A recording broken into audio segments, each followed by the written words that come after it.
Mistaken for a driver, the millionaire said nothing and drove her home. Hello everyone. Before we begin today's story, I have a small favor to ask. Please hit subscribe and turn on the notification bell so you never miss our channel's new videos. It is quick, it is free, and it is the best way to support us in bringing you more dramatic stories like this one. Your support truly means the world to us. And tell us, where are you watching from today? Drop your city or your countries in the comments below. Thank you very much. Now, let us go back to our main character. It was just past 9 in the evening when Daniel Carter stood beside a black luxury sedan parked quietly along the curb. The city lights reflected off the polished paint, but Daniel did not look like the kind of man people noticed. He wore a simple dark jacket, no logo, no watch visible, his posture relaxed, almost invisible. Inside the building behind him, the glass doors slid open. Evelyn Moore stepped out, heels clicking sharply against the concrete. She looked exhausted. Her shoulders were tense, her phone pressed tightly in her hand, as if she had just ended a call she did not want to take. She did not look up, she did not slow down. She walked straight toward Daniel. "Finally," she said, her tone clipped. "I am late, drive me home." Daniel did not correct her. He did not explain that this was his car. He did not tell her that he owned the company whose name was glowing at the top of the skyscraper behind them. He did not say that his net worth was measured in hundreds of millions of dollars. He simply reached out, opened the rear passenger door, and stepped aside. Evelyn paused for half a second, just long enough to register the gesture, then slid into the back seat without another word. She kicked off her heels and leaned her head against the window, already scrolling through messages, already somewhere else. Daniel closed the door gently. Only then did he walk around the car, open the driver's door, and sit behind the wheel. As he pulled away from the curb, the city moved past them in streaks of white and red light. Traffic was heavy, but Daniel drove smoothly, patiently, as if time did not press on him the way it pressed on everyone else. In the rearview mirror, he could see Evelyn's reflection. Her eyes were closed now. Her lips were pressed together, not in anger, but in exhaustion. This was not arrogance. This was a woman who had been carrying too much for too long. "Take the highway," she said suddenly, without opening her eyes. "I do not want to sit in traffic." Daniel nodded, even though she could not see it. "Yes, ma'am," he replied calmly. The word felt strange in his mouth, not because he was offended, but because of how easily the world placed people into boxes. Driver, passenger, power, service. Evelyn opened her eyes and glanced at him in the mirror. "You are quiet," she said. "Most drivers talk too much." Daniel kept his eyes on the road. "I listen," he said simply. She studied him for a moment, then looked away. Outside, the skyline faded into darker streets, quieter neighborhoods, the kind of places where the noise of the city softened, and the weight of the day finally had room to settle. Daniel's hands rested steady on the steering wheel. He had made a decision the moment she mistook him for a driver. Tonight, he would say nothing. The car moved steadily along the highway, the hum of tires against asphalt filling the silence. Streetlights passed overhead in slow, even intervals, casting brief shadows across the dashboard. Daniel kept his focus forward, his hands calm on the steering wheel, his posture unchanged. In the back seat, Evelyn shifted slightly and let out a quiet breath. "Long day," she said, more to herself than to him. Daniel did not respond right away. He had learned that silence often invited more honesty than questions ever could. After a moment, she continued. "Meetings all afternoon, people talking in circles. Everyone wants something, and nobody listens." She shook her head lightly. "I swear, if I hear the word synergy one more time, I might lose my mind." Daniel glanced at the rearview mirror. Her eyes were open now, fixed on the blur of the city outside her window. "Yes, ma'am," he said again, evenly. She frowned slightly. "You do not have to call me that." He nodded. "Understood." Another stretch of silence followed, heavier this time. Not uncomfortable, just full. Evelyn leaned her head back against the seat and closed her eyes again. "You drive well," she said. "Smooth, not like the last guy." "Thank you," Daniel replied. She hesitated, then added, "Most drivers I know rush, like they are trying to get rid of me."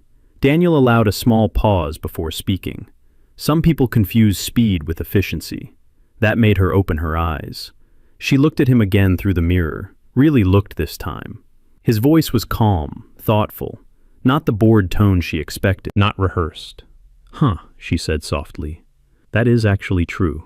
The car exited the highway and turned onto quieter streets, tree-lined roads, older houses, the kind of neighborhood where the city felt distant, almost gentle. Evelyn adjusted her coat and glanced down at her phone. Her screen lit up with a missed call. She sighed and set the phone face down on the seat beside her. "I am not calling back," she said. "Not tonight." Daniel did not ask who it was. A few blocks later, a gas station came into view. The sign flickered slightly, the price numbers glowing red in the dark. "Can you pull in there?" she asked. "I forgot my charger at the office, and my phone is about to die." Daniel slowed and turned into the station without question. He parked near the entrance and stepped out first. Evelyn watched through the window as he walked inside. He moved with an ease that did not match the role she had placed him in. No hurry, no slouch, just quiet confidence. A minute later, he returned with a charger and a bottle of water. "Here," he said, handing them to her. She reached into her purse and frowned. "I do not have cash," she said. "I assume the company—" She stopped herself. "Never mind." Daniel shook his head. "It is taken care of." She looked up at him, surprised. "You did not have to do that." "I know," he said. Something about that answer lingered. As he pulled back onto the road, Evelyn unscrewed the water bottle and took a small sip. Her shoulders relaxed, just a little. "Do you like this job?" she asked suddenly. Daniel considered the question. "It depends on the day." She smiled faintly. "That is the most honest answer I have heard all week." They drove the rest of the way in a quieter mood. Not distant, just thoughtful. When they reached her street, Daniel slowed to a stop in front of a modern townhouse, lights glowing warmly through the windows. "This is fine," she said, reaching for the door handle. Then she paused. "Hey." Daniel looked back. "Thank you," she said. Not sharply, not out of habit, but sincerely. "You are welcome," he replied. She stepped out of the car and turned back once more before closing the door. "For what it is worth," she added, "you are not what I expected." Daniel met her gaze, his expression unreadable. "Neither are you," he said. The door closed gently. Daniel waited until she was safely inside before pulling away. As the car disappeared down the street, Evelyn stood for a moment on the sidewalk, watching the empty road, unaware that the quiet driver she had dismissed all evening had just begun testing the most important thing of all. The next morning came quietly, but Daniel Carter's day had already begun long before the city fully woke. He stood in his office on the 42nd floor, hands resting lightly on the glass, looking out over the skyline. From here, the streets below looked orderly, predictable, very different from the way people behaved once they thought no one important was watching. Behind him, his assistant waited patiently. "Your first meeting is at 9, she said. "Then the board call at 11, and tonight, the charity gala." Daniel nodded. "Cancel the board call." She paused. "Sir?" "I want to see something first," he said. "Reschedule it." When she left, Daniel picked up his phone. He opened a message thread that had been quiet for years. Then he typed a single line. "Are you still driving?" The reply came almost immediately.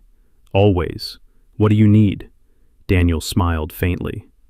That evening, Evelyn Moore stepped out of her townhouse wearing a fitted black dress and a guarded expression. The day had been relentless. Emails, calls, problems that never seemed to belong to anyone else but her. The same black sedan was waiting at the curb. She hesitated for half a second, then walked over. "You again," she said, not unkindly. "I was hoping it would be you." Daniel opened the door for her, just as he had the night before. "Yes, ma'am," he said. She rolled her eyes slightly as she got in. "I told you, do not call me that." He nodded. Understood. As the car pulled away, she glanced at him through the mirror. "You ever get tired of driving people like me around?" she asked. Daniel did not answer right away. "People like you?" She shrugged. "Busy, demanding, probably not very pleasant." He considered his words carefully. "Everyone has something weighing on them. Some people just hide it better." That made her quiet. They drove in silence for a few minutes before Evelyn spoke again. "My assistant quit today," she said suddenly. "No notice, just sent an email and disappeared." "That is unfortunate," Daniel replied. "She said I was impossible to work for," Evelyn continued. Can you believe that? Daniel kept his eyes on the road. Did she explain why? Evelyn frowned. She said I never listened. The words hung in the air. Daniel said nothing. The car slowed as traffic thickened near the event center. Outside, people in formal wear moved toward the entrance, laughter and music drifting through the open doors. Daniel pulled to the curb. I will wait here, he said. Evelyn reached for the door, then stopped. She looked back at him. Are you coming inside? She asked, half joking. Daniel shook his head. That is not my role. She studied him for a moment, then nodded and stepped out. The evening passed faster than she expected. Conversations blurred together. Compliments felt hollow. Somewhere between the speeches and the applause, Evelyn found herself thinking about the quiet man in the car. When she finally returned, her heels were in her hand, and her smile was gone. Home, she said softly. Halfway through the drive, they came upon a stalled car on the shoulder, hazard lights blinking. A woman stood beside it, phone pressed to her ear, panic written across her face. Evelyn sighed. Do not stop, we will be late. Daniel slowed anyway. That woman may need help, he said. I have had a long day, Evelyn replied. She can call roadside assistance. Daniel pulled over. He stepped out of the car before Evelyn could say anything else. For a long moment, Evelyn watched him through the window as he spoke to the stranded woman, then helped push the car safely off the road. When he returned, Evelyn did not speak right away. I thought you were in a hurry, Daniel said calmly. She looked away. I was. The rest of the drive was quiet, but something had shifted. When Daniel dropped her off that night, Evelyn did not rush inside. You did not have to stop, she said. Daniel met her eyes. Some things matter more than being on time. She nodded slowly, as if committing the idea to memory. As Daniel drove away, he already knew the answer to the question he had been asking himself. But one test still remained. The days that followed settled into an unexpected rhythm. Daniel returned each evening at nearly the same time, the black sedan appearing at the curb as if it belonged there. Evelyn noticed it more than she expected to, not because it was impressive, but because it was consistent. On the fourth night, she came out earlier than usual. You are punctual, she said as she slipped into the back seat. Most people are not. Daniel closed the door and took his place behind the wheel. Habits matter, he replied. She watched him through the mirror, then looked away. You sound like my father. Daniel said nothing. They drove through a part of the city Evelyn rarely saw anymore. Older storefronts, small restaurants with handwritten menus taped to the windows. She frowned slightly. This is not the usual route, she said. There is construction ahead, Daniel explained. This will be faster. She hesitated, then nodded. All right. They stopped at a red light near a corner grocery store. A man stood outside holding a cardboard sign. His coat was thin. His hands were red from the cold. Evelyn shifted in her seat. Lock the doors, she said automatically. Daniel did not move. He is not approaching us, he said calmly. I know, she replied. Still. Daniel glanced at the man, then back at the road. He did not lock the doors. The light turned green, and they drove on. A few minutes later, Evelyn spoke again, her voice quieter. I used to volunteer, she said, before things got busy. Daniel nodded once. What changed? Success, she answered, or what people call success. They reached a small cafe near the river. Evelyn leaned forward suddenly. Stop here, she said. I need coffee. Daniel pulled over. Inside, the cafe was warm and dimly lit. Evelyn ordered quickly, then realized Daniel had followed her in. You do not have to wait inside, she said. I am not in a hurry, he replied. She studied him, then sighed. Fine, get something if you want. He ordered a simple coffee and paid before she could stop him. I told you, you do not have to. I know, he said again. They sat at a small table by the window. For the first time, they were on equal ground. No wheel, no mirror, just two people. You never talk about yourself, Evelyn said, stirring her cup. Not even a little. There is not much to say, Daniel replied. I doubt that, she said. People who listen as well as you do usually have something they are not sharing. Daniel met her eyes. And people who talk as much as you do usually have something they are avoiding. She froze, then laughed softly. That is unfairly accurate.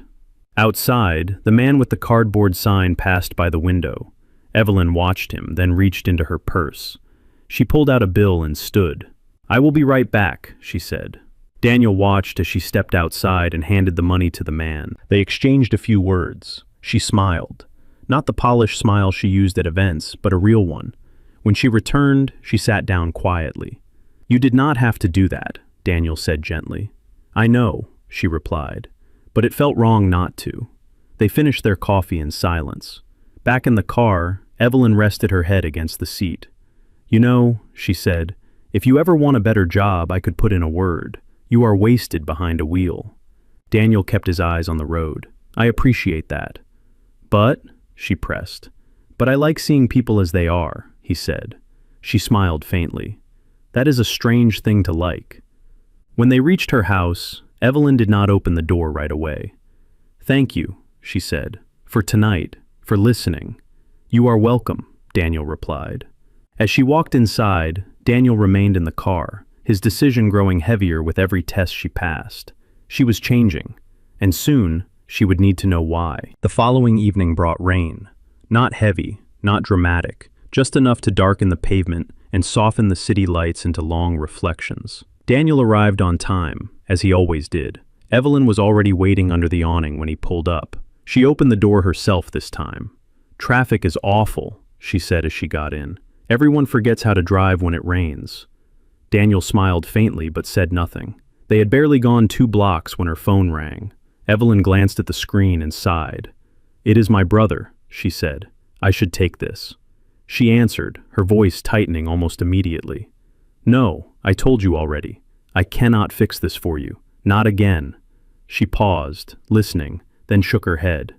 "That is not fair, and you know it." Daniel focused on the road, but he did not miss the way her hand clenched around the phone. When the call ended, Evelyn stared out the window. "Family can be exhausting," she said quietly. "Yes," Daniel replied. "They know where to press." They arrived at a downtown restaurant where Evelyn was meeting a client for a late dinner. Daniel pulled to the curb, but before she could get out, a valet approached the car. "You cannot park here," the man said sharply, looking past Daniel. "Drivers need to move along." Evelyn frowned. "He is with me." The valet glanced at Daniel, unimpressed. "Ma'am, I am just doing my job." "So is he," Evelyn said, her voice firmer now. "Wait your turn." The valet hesitated, then stepped back without another word. Daniel opened the door for her. She paused. "Thank you," she said, not softly, clearly. "I will wait," Daniel replied. The dinner lasted longer than expected. When Evelyn returned, her expression was tight with frustration. "They tried to pressure me," she said as soon as she sat down. "Corner me into agreeing to terms that benefit them." "And did you?" Daniel asked. "No," she said. "I walked away." She exhaled slowly. It felt good. Terrifying, but good. As they drove, the rain picked up. Traffic slowed to a crawl near a construction zone. Horns blared. Tempers flared. A car suddenly cut in front of them, forcing Daniel to brake hard. The driver leaned out his window and shouted something vulgar. Evelyn stiffened. "Do not engage," she said quickly. "People are unpredictable." Daniel nodded. He waited until the other car sped off before moving forward again. "You handled that well," she added. "Most drivers would have yelled back." "Noise rarely solves anything," Daniel replied. They stopped at a red light near a bus stop. A woman stood there, holding a child close, both soaked and shivering. The bus shelter was full. Evelyn watched them in silence. "Do you have an umbrella?" she asked suddenly. Daniel reached into the trunk and handed her one. Without another word, Evelyn stepped out of the car and crossed the street. Daniel watched as she offered the umbrella to the woman, then draped her own coat over the child's shoulders. When she returned, she was wet and breathing hard. "Thank you," the woman had said. "God bless you." Evelyn sat back in her seat, quiet. "You did not have to do that," Daniel said gently. "I know," she replied, "but I remembered what you said, about what matters." The rest of the drive passed without conversation. When they reached her house, Evelyn did not get out right away. "You know," she said, "when I first saw you, I thought you were just someone paid to take orders." Daniel met her eyes in the mirror. "And now?" he asked. "Now," she said slowly, "I think you might be the most grounded person I know." She opened the door, then paused. I hope you will drive me again tomorrow, she added. I will, Daniel said. As she disappeared inside, Daniel sat in the quiet car, rain tapping steadily against the windshield. The tests were no longer about her manners, they were about her values, and soon there would be no place left to hide the truth. The reveal did not come with an announcement. It came quietly, the way truth often does. The next afternoon, Daniel received a call he had been expecting. He listened without interrupting, his expression calm. Yes, he said finally, tonight will be fine. He arrived at Evelyn's house just after sunset. She stepped out wearing a deep blue coat, her hair pulled back neatly. She looked surprised when she saw him. You are early, she said. I wanted to be, Daniel replied. They drove in silence for several minutes before Evelyn spoke. Tonight is important, she said. There are investors coming in from out of town, people who decide things with a single look. Daniel nodded. Then I will make sure you arrive calm. She smiled faintly. You always do. The event was held downtown, in one of the tallest buildings in the city. Valets lined the entrance. Guests moved beneath glowing lights, their laughter drifting into the night. Daniel pulled the car to the curb. I will wait, he said. Evelyn hesitated. You know, you could come inside, just for a drink. Daniel met her eyes in the mirror. That would complicate things. She laughed softly. Everything complicates things. She stepped out of the car and walked toward the entrance. Daniel remained behind the wheel. Inside, the evening unfolded as expected. Handshakes, compliments, conversations that sounded meaningful but said very little. Evelyn moved through the room with practiced ease, but her attention drifted more than once toward the windows. An hour later, a hush moved through the crowd. People turned. A man near the stage raised his glass. Before we continue, he said, smiling broadly, I would like to acknowledge someone special, a partner, a visionary, the man who made this entire project possible. Evelyn felt her stomach tighten. Our guest of honor tonight, the man continued, Mr. Daniel Carter. Applause filled the room. Evelyn froze. She watched as Daniel Carter stepped onto the stage from a side entrance. Not the man behind the wheel, not the quiet driver who opened doors and waited patiently, but the same man, same posture, same calm eyes. He accepted the applause with a polite nod, then spoke briefly about responsibility, about people, about listening before leading. Evelyn could not hear the rest. Her mind replayed every moment, every word, every silence, the car, the coffee, the umbrella, the way he never corrected her. The applause faded as Daniel stepped down. Evelyn stood very still. She found him moments later in a quiet hallway, away from the noise. So, she said, her voice tight, this is who you are. Daniel turned to face her. Yes. You let me believe you were my driver, she said. You let me order you around. I let you show me who you were, he replied gently. Her eyes flashed. That is not fair. No, he said, but it was honest. She took a step closer. Why did you not say anything? Because people treat drivers the way they truly feel, Daniel answered. And I needed to know if kindness was still there when you thought it did not matter. Silence stretched between them. Evelyn swallowed. And your verdict? Daniel looked at her for a long moment. You changed, he said. That matters. Her shoulders sagged slightly. I feel foolish. Growth often feels that way, he replied. She shook her head slowly. You turned my world upside down. Daniel held her gaze. Only because you were willing to look. Outside, the city lights glowed steadily, indifferent to the quiet reckoning taking place inside. The truth was finally out. And now, Evelyn had to decide what to do with it. The days after the gala felt heavier than the night itself. Evelyn did not call the next morning. Daniel did not send a message. For the first time since they met, there was distance. Not physical, but emotional. The kind that forces reflection, whether you want it or not. Evelyn sat alone in her kitchen, a cup of coffee growing cold in her hands. Her phone lay face up on the table, silent. She replayed every moment again and again, the way she had spoken to him, the assumptions she never questioned, the quiet dignity with which he had accepted them. She had built her life on control, on competence, on never being the one caught off guard. And yet, She had never felt smaller than she did standing in that hallway, realizing the man she trusted most had seen her at her worst and her best. That afternoon, her assistant knocked gently on her office door. "Mr. Carter is here," she said carefully. "He asked if you were available." Evelyn's breath caught. "Send him in," she said after a moment. Daniel entered alone. No entourage, no title announced, just the same calm presence she had come to recognize. They stood across from each other in silence. "I did not come to explain myself," Daniel said finally. "I came to give you space. And a choice." Evelyn folded her arms, more to steady herself than to defend. "A choice?" "Yes," he said. "We can pretend none of this happened. You can go back to seeing me as who I am in public. Or we can be honest about what changed." She looked away. "You humiliated me." "I challenged you," Daniel replied. "There is a difference." Her jaw tightened. "You decided I needed a lesson." "No," he said firmly. "I decided I needed the truth." Evelyn laughed softly, without humor. "And what was the truth?" Daniel did not answer immediately. "The truth," he said slowly, "is that when you thought I was powerless, you were sharp, dismissive, but not cruel. And when you realized I mattered, you did not flatter me. You confronted yourself." She met his eyes again. "You do not get to judge me." "I know," Daniel said. "That is why the choice is yours." She walked to the window and stared out at the city. The same streets she had ridden through without seeing. The same people she had passed without noticing. "I hated how you made me feel," she said quietly. "But I hate even more that you were right."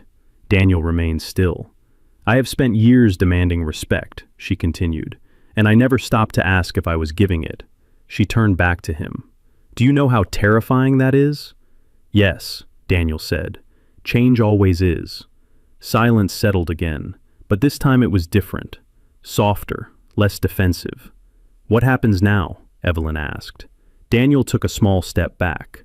"Now, I step away, unless you ask me not to." Her heart pounded, not with fear, with clarity. "I do not want you to disappear," she said, "but I also do not want special treatment. I want to know who I am when there is nothing to gain." Daniel nodded slowly. "Then we start there." She exhaled, tension leaving her shoulders for the first time in days. "I was wrong," she said, "about you, about myself." Daniel met her gaze, respect clear in his eyes. "That," he said, "is the hardest thing anyone ever says." Outside, the city moved on as it always did.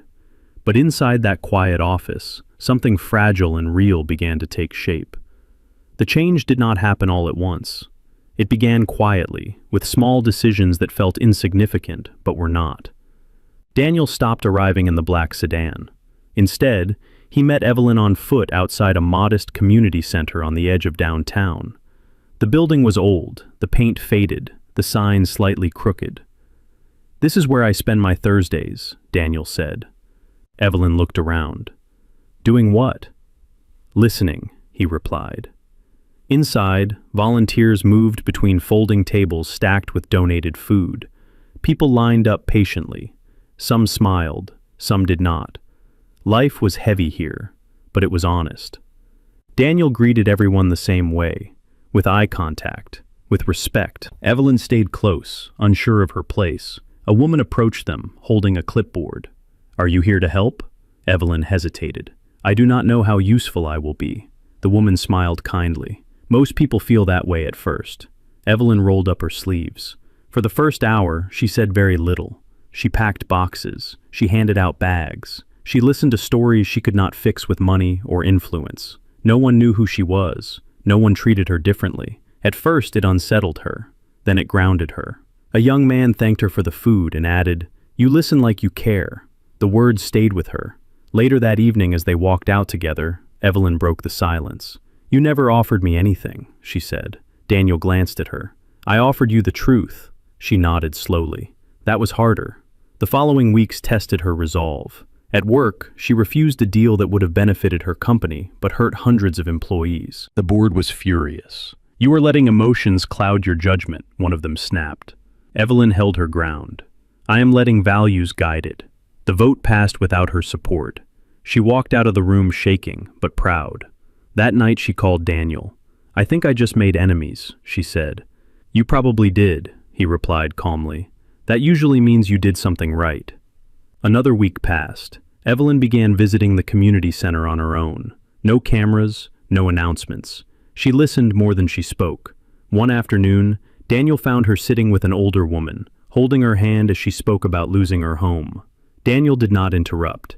Later, as they walked outside, Evelyn said, "I used to believe leadership meant being untouchable." "And now?" Daniel asked. "Now I think it means being accountable," she replied. The final test came unexpectedly. A journalist published a piece questioning Evelyn's recent decisions. Weak leadership, emotional judgment, softening standards.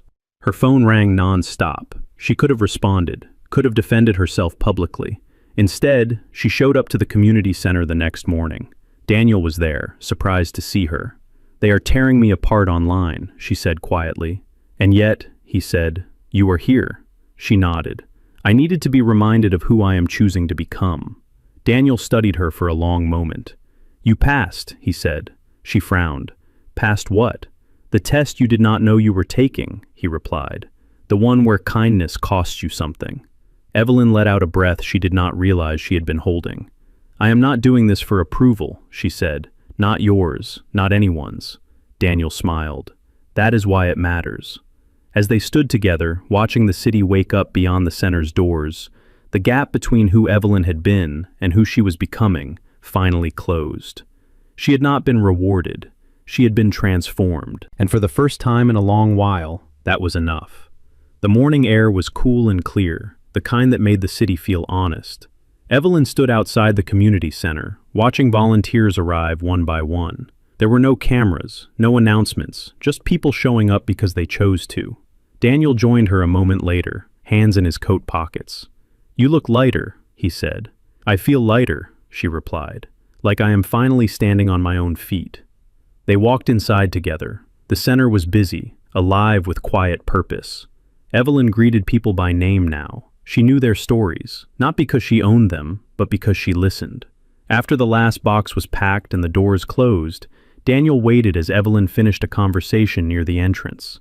When she returned, he handed her a small envelope. "What is this?" she asked. "A choice," he said.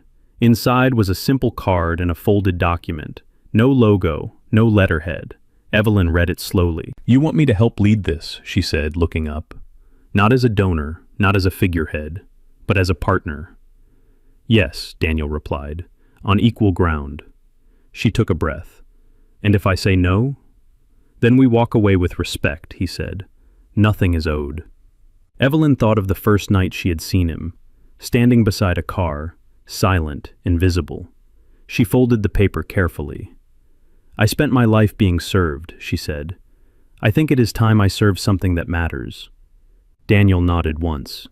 That evening, there was no driver, no back seat. They walked through the city together, side by side. They stopped at a small restaurant near the river, the kind of place where nobody recognized either of them.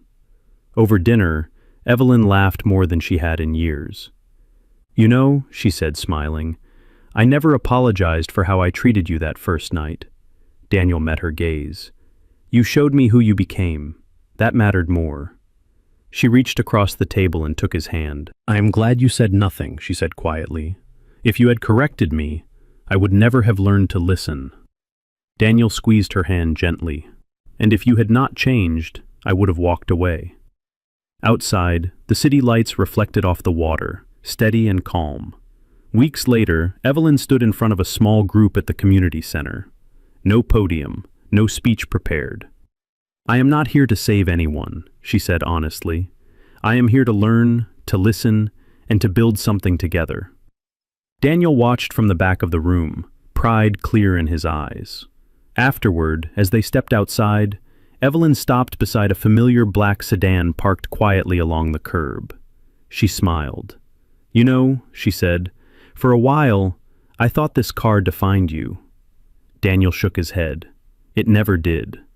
She opened the driver's door and tossed him the keys. "Your turn," she said. "I trust you." Daniel laughed softly as he took them. As they drove away together, the city moved around them, unchanged. But everything else had. She had mistaken him for a driver. He had said nothing. And in that silence, they had both found exactly what they were missing.